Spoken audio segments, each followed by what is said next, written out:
ఈరోజు డబ్బు, ధనం.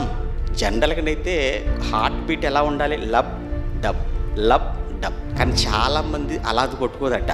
ఏమని కొట్టుకుంటుందట? డబ్ డబ్ డబ్ డబ్ డబ్బే. లబ్ లేదు. ఎందుకు? డబ్బు డబ్బు డబ్బు డబ్బు. ఈ డబ్బేనా? డబ్బే.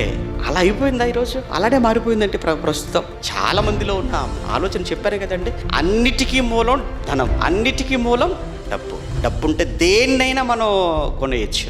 డబ్బుతో అన్ని కొనలేవండి. కొన్ని చెప్పమంటారా డబ్బుతో కొనలేడు, కొన్ని చెప్పమంటారా? మీకు తెలుసు అనుకోండి, కొన్ని చెప్తాను. ఆయన డబ్బులతో ఎంత మంచి బెడ్డైనా మీరు కొనుక్కోగలరేమో కానీ నిద్రను మాత్రం కొనలేరు. డబ్బుతో ఎంత మెడిసిన్ అయినా, ఎంత కాస్ట్లీ మెడిసిన్ అయినా మనం కొనుక్కోవచ్చా? జబ్బు చేసింది, హాస్పిటల్కి వెళ్ళాం, డాక్టర్ గారు మందులు రాశారు, కొనుక్కోవచ్చా? కొనుక్కుంటాం. కానీ విషయం ఏంటంటే ఆరోగ్యాన్ని మాత్రం మనం కొనలేమండి. అది లోకల్ సామెత చెప్తుంటారులేండి. అంగట్లో అన్నీ ఉన్నా అమ్మ దొరకదు. అంగట్లో అన్నీ ఉంటాయి కానీ అమ్మ ప్రేమ అది దొరుకుతుందా? అంగట్లో దొరకదు. అంటే డబ్బుతోనే నేను దేన్నైనా నేను సాధించేస్తాను, డబ్బుతో నేను దేన్నైనా నేను కొనుక్కోగలను అని అనుకునే వారి కోసం చెబుతున్న మాటలు ఇవి. అందుకే అన్నాడు ఆయన. అలా అని మరి డబ్బు ఉండటం తప్ప?